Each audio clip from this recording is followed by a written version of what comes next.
पत्नी बार बार बोलती है कि मैंने सुना है तुम्हारे मित्र द्वारिकाधीश हैं, तो उनके पास जाते क्यों नहीं हो? तो सुदामा जी कहते हैं वो मेरा मित्र जरूर है, लेकिन मैं उसके पास इसलिए नहीं जाता कि मेरे पतले दुबले शरीर को देख करके, मेरे फटे हुए वस्त्रों को देख करके, मेरे मुखाकृति को देख करके कहीं ये ना सोचे कि गरीब है, कुछ मांगने आया है।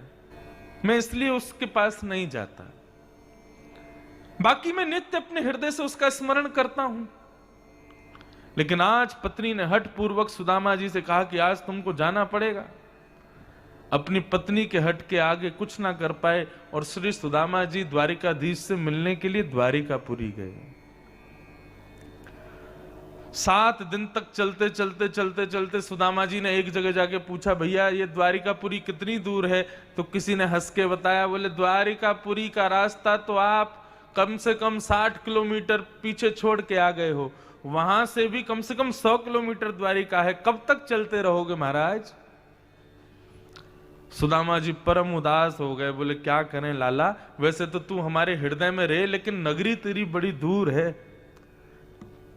फिर भी श्री सुदामा जी महाराज एक नदी के किनारे हाथ की तकिया लगा करके सो गए और बोले, हे लाला, मैं तो तेरे पास आवे में सामर्थ्यवान ना हूं, लेकिन तोकू यदि मुझसे मिलना हो तो तू यहीं आ जाइयो। और ऐसा कह के सुदामा जी जैसे ही सोए, थोड़ी देर में नेत्र खोल करके देखा तो जय श्री कृष्ण नाम की ध्वनि हो रही है।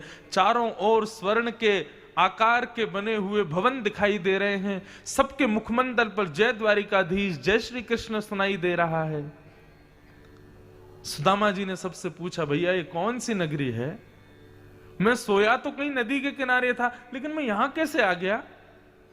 किसी ने बताया, बोले महाराज ये द्वारिकापुरी है, द्वारिकाधीश की नगरी है। सुदामा जी नृत्य करने लगे, आनंदित हो गए।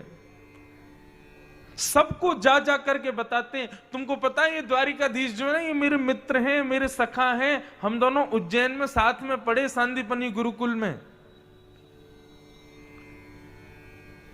अब लोग बाग बड़े उल्टे सीधे भजन गाते हैं, सुदामा जी को ऐसा दिखा देते हैं कि द्वारपालों ने धक्का दे दिया, द्वारिका के लोगों ने सुदामा जी को अंदर नहीं आने दिया।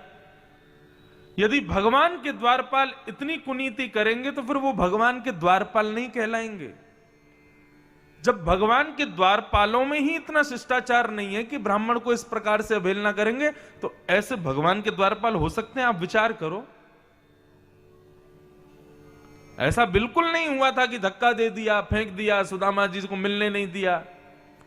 सुदामा जी जब गए, जाकर के प्रार्थना की कि भैया हमारो नाम सुदामा है, हम इतनी दूर से आए हैं, कृष्ण के बचपन के सखा हैं, मेरी फटी हुई धोती, मेरे पतले दुबले शरीर को देख करके ये मत सोचना कि मैं कुछ मांगने आया हूं, वो मेरे मित्र हैं, मेरे सखा हैं, केवल उनसे मिलने आया हूं।